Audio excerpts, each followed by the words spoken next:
Okay, boys and girls, let's go over the 4 problems I asked you to finish for homework. And where the main part is finding the area of this. So we're going to break down the shapes into rectangles and then find the area of each rectangle, add them together, and that's how we find the area. So for polygon A, and I believe I'll stand over here to make it easier to see.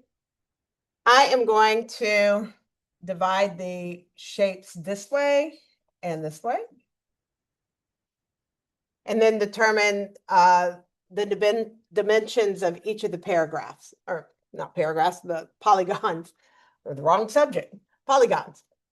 So the first one's going to be 5 times 3, which equals 15.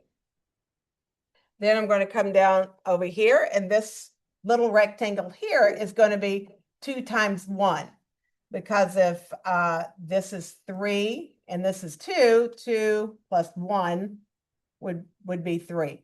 So this is going to be 2 times 1, which is 2.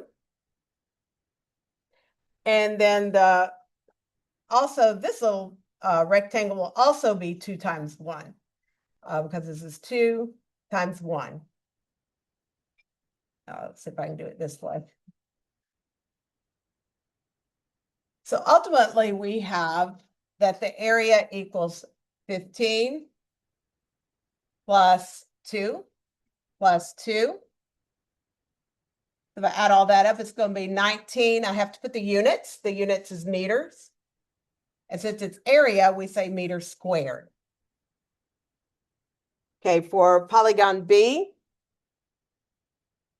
easiest way to do polygon B is to divide it into 2 rectangles. We'll determine the area of this one and this one, add them together. So keeping in mind that the formula of area is length times width. So if I do the area of the top rectangle, we're going to do 3 times 12, which equals 36. At the bottom, I'm going to have 4 times, I got to figure out the other part. Well, I need this section. I'm going to add 2 to whatever this is.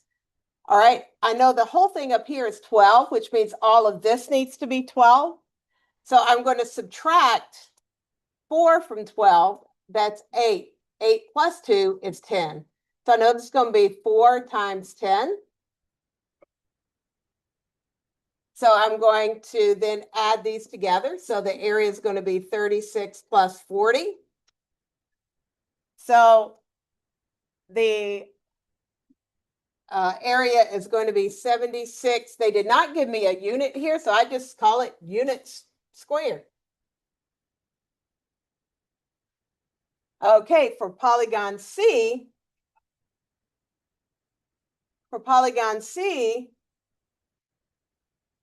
I'm going to divide that into 3 different rectangles.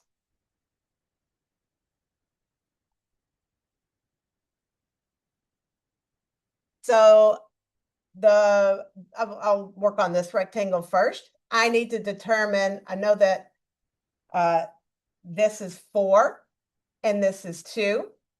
So I'm going to multiply 4 times 2, which of course is 8. For the bottom bigger rectangle, I need to determine this. The whole thing is 5. I know this is 2. 5 minus 2 would be 3.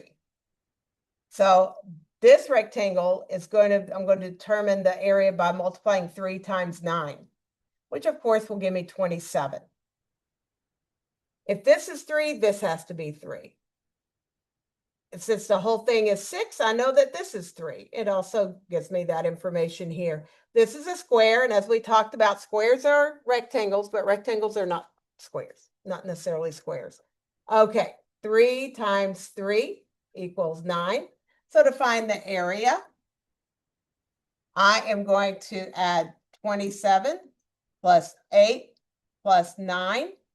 If I add all of that together, I am going to have 44. They did give me a unit here. It's meters. So I could do meters squared. And remember, we say squares because we know if we had square meters, we would fit 44 of them in there. For polygon D,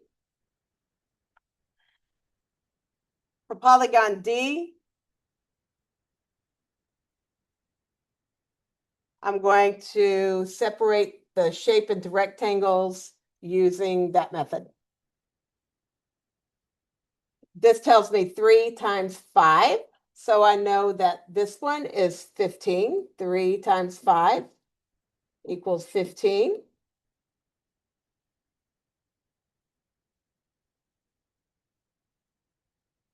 I am going to go to this little area here. 4 times 1. I know this tells me 4 and 1. 4 times 1. 4. I know that this part over on this little rectangle is 1, because if this is 5 and this matches it and this is 4, that has to be 4.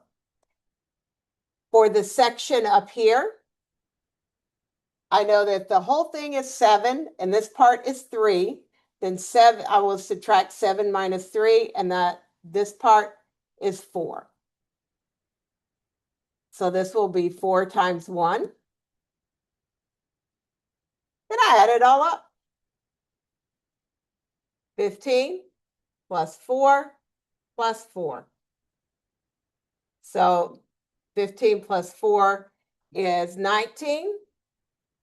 And if I add 4 to 19, I'm going to get 23 meters squared. For the bottom part, I think we did not read the directions together carefully before you left my class.